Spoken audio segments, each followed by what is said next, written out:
श्रद्धयाग्निः समिध्यते श्रद्धया हूयते हविः श्रद्धां भगस्य मूर्धनि वचसा वेदयामसि।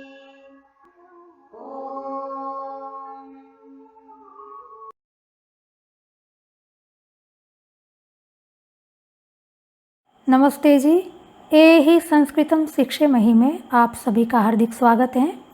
आशा करती हूँ आप सब कुशल होंगे, स्वस्थ होंगे। संस्कृत की आवृत्ति करते हुए, संस्कृत का व्यवहार में प्रयोग करते हुए संस्कृत का आनंद ले रहे होंगे। आइए नई कक्षा आरंभ करने से पहले पिछली कक्षा की हम आवृत्ति कर लेते हैं। पिछली कक्षा में हमने संधि किसको कहते हैं यह देखा था और संधि के 3 प्रकार में सबसे पहला प्रकार अच संधि में सवर्ण दीर्घ संधि किस प्रकार की जाती है इसको भी हमने समझा था। तकारांत पुल्लिंग शब्द के रूप किस प्रकार चलते हैं भवत शब्द के माध्यम से, इसको भी हमने समझा था। और कुछ तकारांत पुल्लिंग शब्दों की सूची भी आपको दी गई थी। उन्हीं तकारांत पुल्लिंग शब्द स्त्रीलिंग में दीर्घ इकार लगाकर नदी के समान चलते हैं, यह बात भी हमने देखी थी। आइए अब हम अपनी अगली कक्षा की ओर आगे बढ़ते हैं।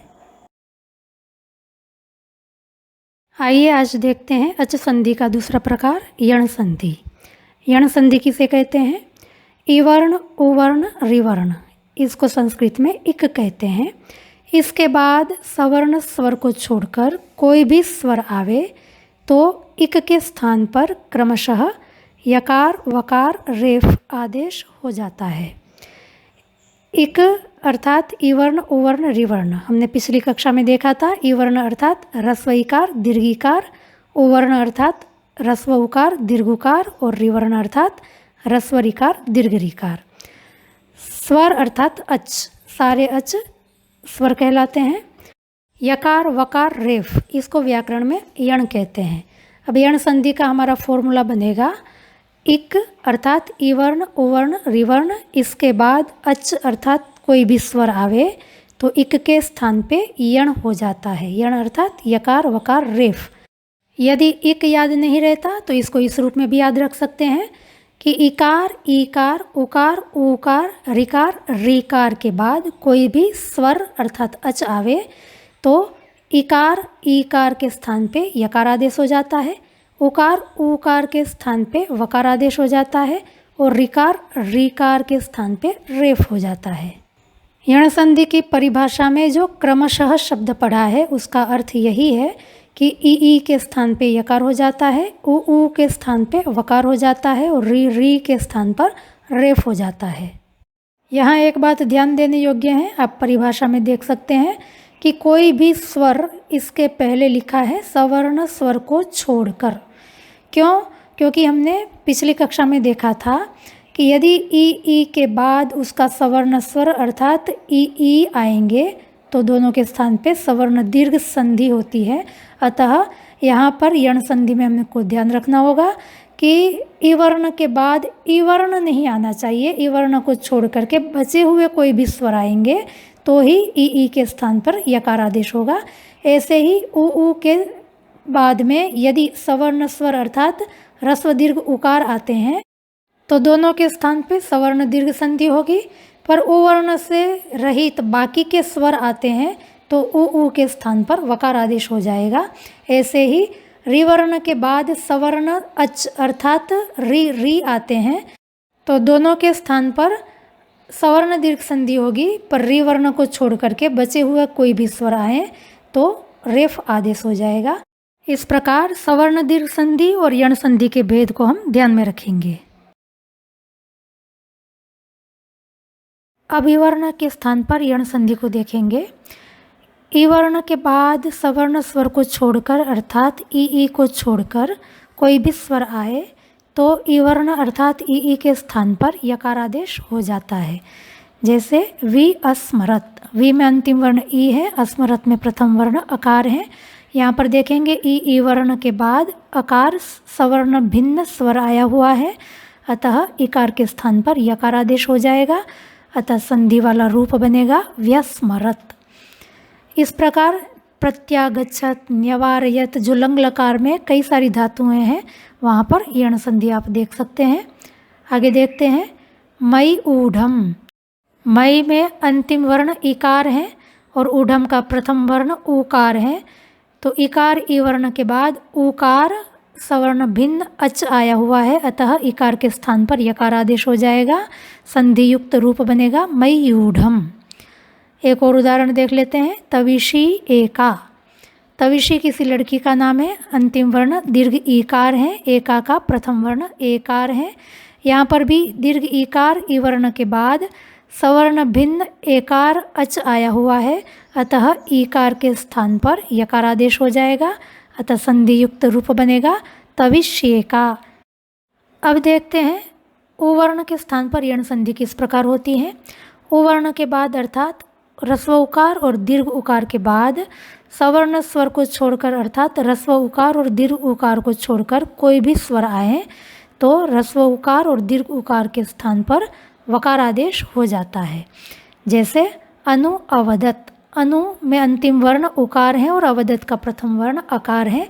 यहाँ पर उकार उवर्ण है, उसके बाद अकार सवर्ण भिन्न अच आया हुआ है, अतः उकार के स्थान पर वकार आदेश हो जाएगा, अतः संधि युक्त रूप बनेगा अन्ववदत। इसी प्रकार अन्वधावत, अन्वागच्छत आदि रूप भी लंग लकार में यण संधि के उदाहरण हैं। आगे देखते हैं मधु ऐच्छत। मधु में अंतिम वर्ण उकार है और ऐच्छत का प्रथम वर्ण ऐकार है। उकार उवर्ण के बाद ऐकार सवर्ण भिन्न अच आया हुआ है, अतः उकार के स्थान पर वकार आदेश हो जाएगा, संधि युक्त रूप बनेगा मध्वैच्छत। आगे देखते हैं पशु इच्छामि। पशु यहाँ पर अंतिम वर्ण दीर्घ उकार है और इच्छामि का प्रथम वर्ण ह्रस्व इकार है। दीर्घ उकार उवर्ण के बाद ह्रस्व इकार यह सवर्ण भिन्न अच होने से दीर्घ उकार के स्थान पर वकार आदेश हो जाएगा, अतः संधि युक्त रूप बनेगा पश्विच्छामि।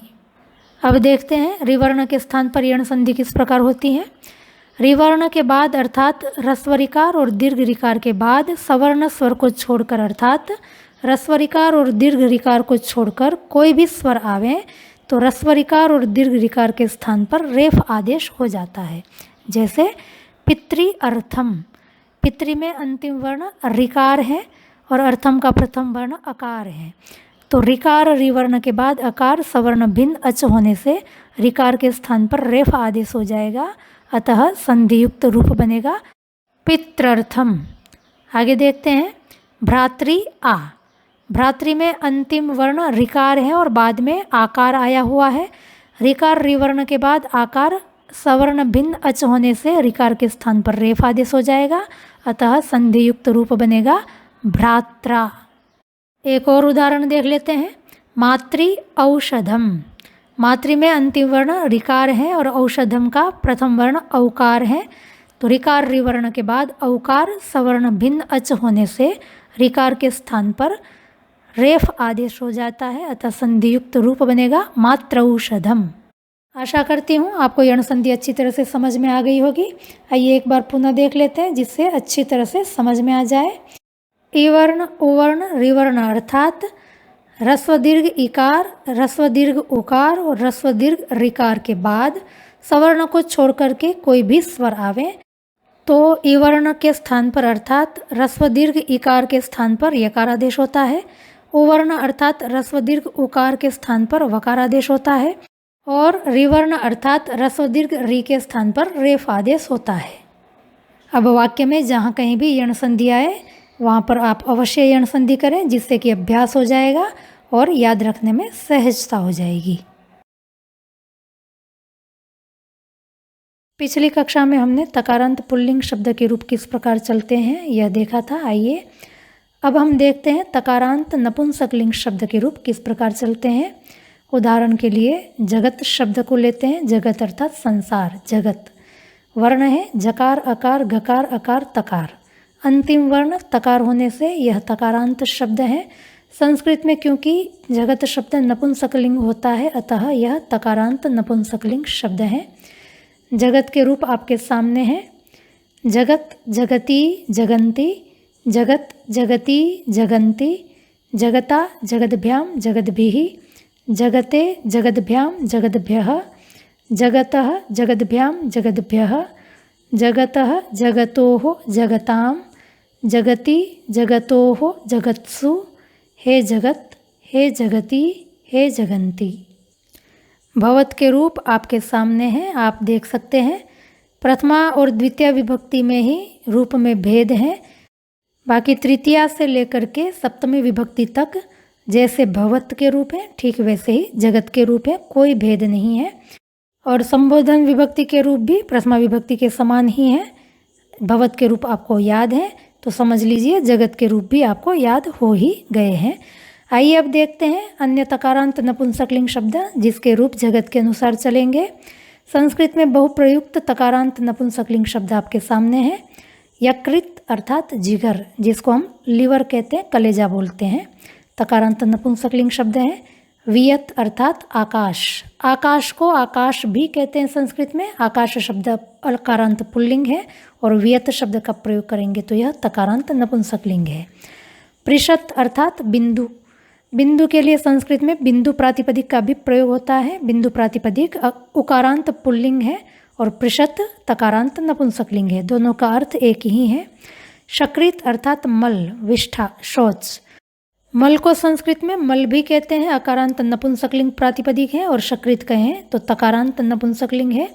उदश्वित अर्थात छाछ, छाछ के लिए तक्रम शब्द का भी प्रयोग करते हैं। तक्र शब्द अकारांत नपुंसकलिंग है और उदश्वित तकारांत नपुंसकलिंग है। यावत माने जितना, तावत माने उतना, पुल्लिंग में भी हमने देखा था क्योंकि ये विशेषण शब्द हैं। यावत तावत नपुंसकलिंग के विशेषण होंगे तो रूप जगत के अनुसार चलेंगे। एतावत, इयत, कियत यह भी विशेषण शब्द ही है, नपुंसकलिंग के विशेषण बनेंगे तब इसके रूप जगत के अनुसार चलेंगे। जब स्त्रीलिंग में होंगे तब एतावती, इयति, कियति, अंत में दीर्घ इकार जोड़ करके नदी के समान हमें रूप चलाने हैं, जैसे हमने यावती और तावती के चलाए थे। महत अर्थात बड़ा, यह भी विशेषण शब्द है, नपुंसकलिंग का विशेषण होगा तब इसके रूप जगत के अनुसार चलेंगे। और स्त्रीलिंग में अंत में दीर्घ इकार जोड़ करके महती प्रातिपदिक के रूप चलाने हैं। तो आइए अभ्यास के लिए हम इयत प्रातिपदिक के रूप देखते हैं। जगत के रूप आपके सामने हैं, उसको देखते जाएं और मेरे साथ बोलते जाएं। इयत, इयति, इयन्ति, इयत, इयति, इयन्ति, इयता, इयद्भ्याम, इयद्भिः, इयते, इयद्भ्याम, इयद्भ्यः, इयतः, इयद्भ्याम, इयद्भ्यः, इयतः, इयतोः, इयताम्, इयति, इयतोः, इयत्सु, हे इयत, हे इयति, हे इयन्ति। इसी प्रकार बाकी तकारांत नपुंसकलिंग शब्दों के रूप भी आप चला करके याद कर लें। एक दो शब्द के रूप भी यदि ध्यान से चलाएंगे तो आपको रूप बोलते बोलते ही याद हो जाएंगे। बहुत ही सरल है और प्रयोग करना भी उतना ही आसान है, अतः प्रयत्न करें जितना हो सके भाषा में इन शब्दों का हम अवश्य प्रयोग करें। आइए देखते हैं चतुर्थी विभक्ति का एक नया नियम। पीछे कक्षाओं में हम देख चुके हैं कि नाम शब्द के बाद प्रयुक्त के लिए का संस्कृत में अनुवाद करने के लिए चतुर्थी विभक्ति का प्रयोग होता है और क्रिया शब्द के बाद प्रयुक्त के लिए का संस्कृत में अनुवाद करने के लिए भी चतुर्थी विभक्ति का हम प्रयोग कर सकते हैं। क्रिया शब्द के बाद प्रयुक्त के लिए का अनुवाद करने के लिए तुमुन प्रत्यय का भी प्रयोग होता है। आइए आज देखते हैं के लिए का अनुवाद करने का एक नया प्रकार। नाम व क्रिया शब्द के बाद प्रयुक्त के लिए का संस्कृत में अनुवाद करने के लिए नाम व क्रिया शब्द के बाद अर्थम इस शब्द का भी प्रयोग किया जाता है। इस प्रकार के लिए का अनुवाद करने के लिए संस्कृत में बहुत सारे प्रकार हैं। यदि के लिए का प्रयोग नाम व क्रिया शब्द के बाद हुआ हो तो हम चतुर्थी विभक्ति का प्रयोग कर सकते हैं एक प्रकार। यदि के लिए शब्द का प्रयोग क्रिया के बाद हुआ है तो हम तुमुन प्रत्यय का भी प्रयोग कर सकते हैं, चतुर्थी विभक्ति तुमुन प्रत्यय। और आज तीसरा प्रकार है अर्थम शब्द का प्रयोग, चाहे के लिए का प्रयोग नाम शब्द के पीछे हुआ हो या क्रिया शब्द के बाद हुआ हो, हम के लिए का अनुवाद करने के लिए अर्थम शब्द का भी प्रयोग कर सकते हैं। तो आइए उदाहरण से समझते हैं अर्थम शब्द का प्रयोग किस प्रकार करना है। वाक्य है, स्वास्थ्य के लिए प्रतिदिन व्यायाम करना चाहिए। किसके लिए? स्वास्थ्य के लिए। अब स्वास्थ्य नाम शब्द है, स्वास्थ्य को संस्कृत में स्वास्थ्य भी कहते हैं, आरोग्य भी कहते हैं। दोनों ही अकारांत नपुंसकलिंग शब्द हैं। हम आरोग्य शब्द का प्रयोग करेंगे तो स्वास्थ्य का अनुवाद है आरोग्य, के लिए का अनुवाद करेंगे अर्थम शब्द के द्वारा। तो आरोग्य अर्थम हमने सवर्ण दीर्घ संधि देखी है, यहाँ पर सवर्ण दीर्घ संधि होगी तो संधि युक्त रूप बनेगा आरोग्यार्थम। शेष वाक्य के अनुवाद के साथ वाक्य का अनुवाद होगा आरोग्यार्थम प्रतिदिनम व्यायामम कुर्यात। नाम शब्द के बाद प्रयुक्त के लिए का अनुवाद करने के लिए चतुर्थी विभक्ति का भी प्रयोग कर सकते हैं। चतुर्थी विभक्ति में अनुवाद होगा आरोग्याय प्रतिदिनम व्यायामम कुर्यात। आगे वाक्य है पढ़ाई के लिए मेहनत करो। पढ़ाई अर्थात पढ़ना, पढ़ने का अनुवाद करने के लिए ल्युट प्रत्यांत शब्द का प्रयोग करेंगे पठन। के लिए का अनुवाद करने के लिए अर्थम शब्द का प्रयोग करेंगे पठन अर्थम, सवर्ण दीर्घ संधि करके रूप बनेगा पठनार्थम। मेहनत को संस्कृत में परिश्रम कहते हैं, अकारांत पुल्लिंग शब्द है, अतः संपूर्ण वाक्य का अनुवाद होगा पठनार्थम परिश्रमम कुरु। क्रिया शब्द के बाद प्रयुक्त के लिए का अनुवाद करने के लिए चतुर्थी विभक्ति का भी प्रयोग कर सकते हैं, तब वाक्य का अनुवाद होगा पठनाय परिश्रमम कुरु। और क्रिया शब्द के बाद प्रयुक्त के लिए का अनुवाद करने के लिए हम तुमुन प्रत्यय का भी प्रयोग कर सकते हैं, तब वाक्य का अनुवाद होगा पठितुम परिश्रमम कुरु। आगे वाक्य है नाश्ते के लिए आ जाओ, नाश्ता तैयार है। नाश्ते को संस्कृत में अल्पाहार कहते हैं, अकारांत पुल्लिंग शब्द है। के लिए का अनुवाद करने के लिए अर्थम का प्रयोग करेंगे अल्पाहार अर्थम, सवर्ण दीर्घ संधि करेंगे तो रूप बनेगा अल्पाहारार्थम। आ जाओ का अनुवाद होगा आगच्छन्तु, वाक्य बनेगा अल्पाहारार्थम आगच्छन्तु। दूसरा वाक्य है नाश्ता तैयार है।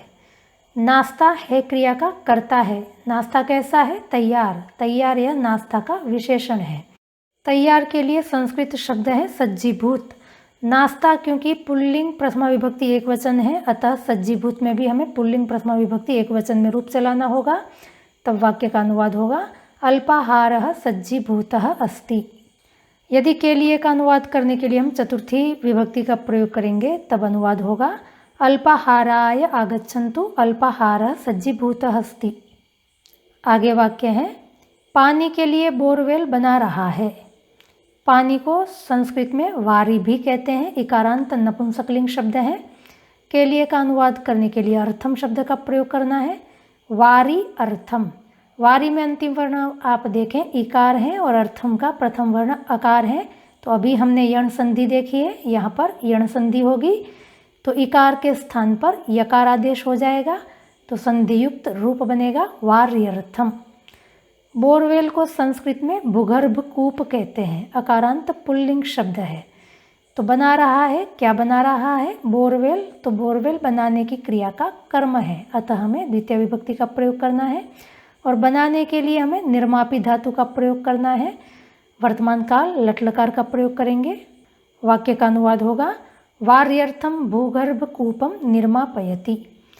यदि हम चतुर्थी विभक्ति का प्रयोग करेंगे तो वारी शब्द का चतुर्थी विभक्ति एक वचन में रूप बनता है वारिणे। वाक्य का अनुवाद होगा वारिणे भूगर्भ कूपम निर्मापयति। पानी के लिए जल प्रातिपदिक का भी प्रयोग होता है, अकारांत नपुंसकलिंग प्रातिपदिक है। अर्थम शब्द का प्रयोग करेंगे तब जल अर्थम, सवर्ण दीर्घ संधि होकर के रूप बनेगा जलार्थम, और चतुर्थी विभक्ति का प्रयोग करेंगे तब रूप बनेगा जलाय। वाक्य का अनुवाद होगा जलार्थम जलाय वा भूगर्भ कूपम निर्मापयति। निर्मापयति के स्थान पर हम खोदना अर्थ वाली खन धातु का भी प्रयोग कर सकते हैं, तब वाक्य का अनुवाद होगा जलार्थम जलाय वा भूगर्भ कूपम खनति। एक वाक्य और देख लेते हैं। ओलंपिक में स्वर्ण पदक प्राप्त करने के लिए नीरज ने जी तोड़ मेहनत की। प्राप्त करना, इसके लिए संस्कृत शब्द है प्राप्ति। के लिए का अनुवाद करने के लिए हम अर्थम शब्द का प्रयोग करेंगे। प्राप्ति शब्द प्राप्त करना अर्थ वाली प्राप धातु से बनता है। प्राप धातु में प्र उपसर्ग है, आप धातु है।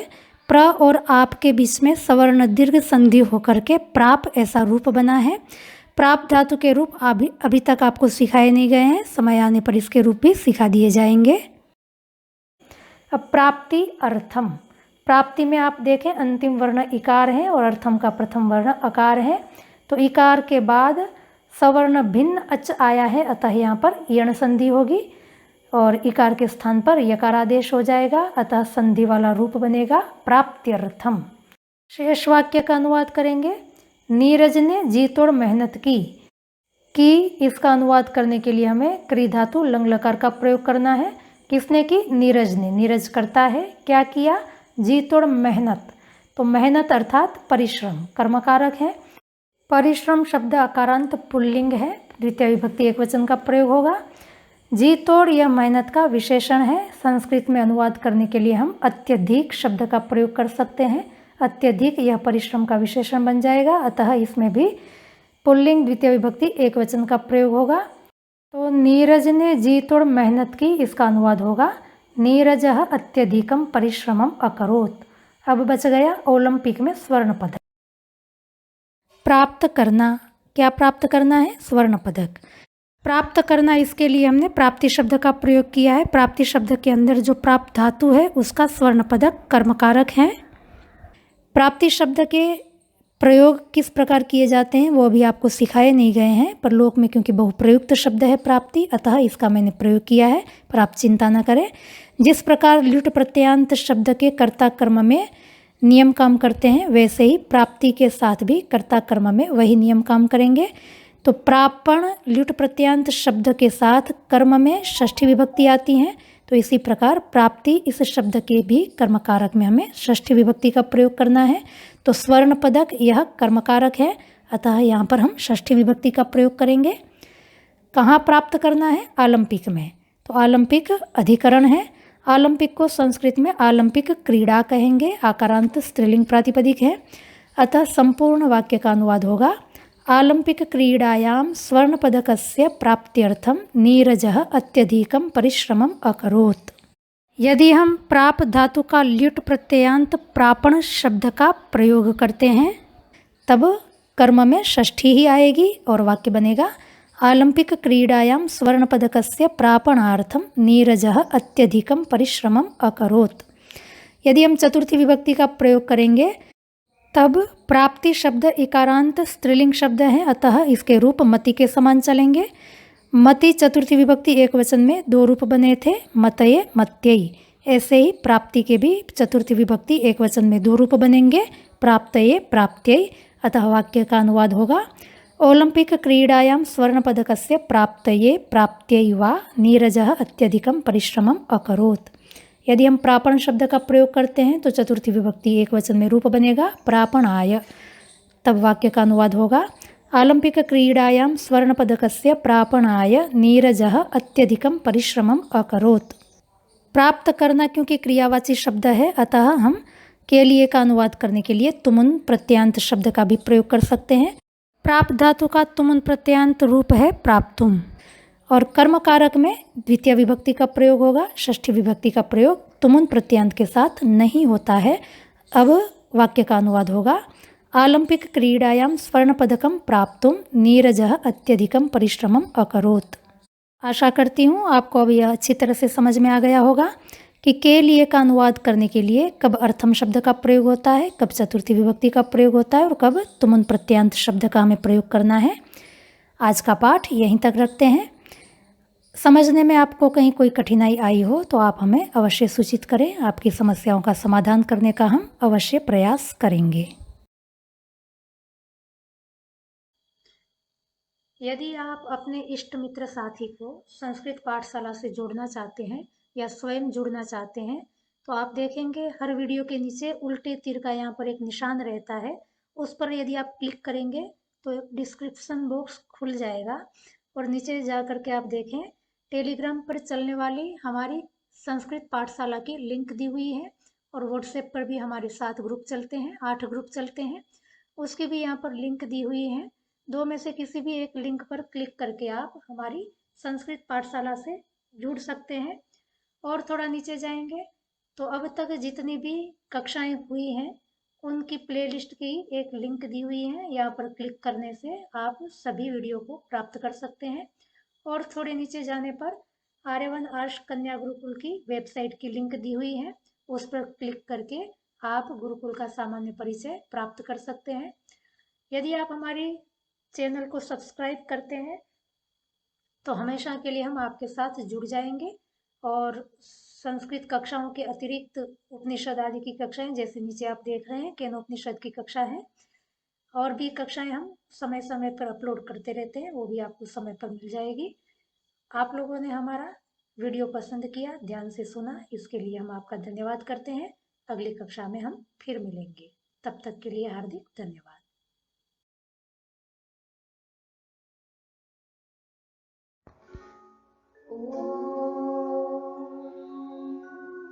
श्रद्धां प्रातर्हवामहे श्रद्धां मध्यं दिनं परि श्रद्धां सूर्यस्य निमृचे श्रद्धे श्रद्धापये हनः। ॐ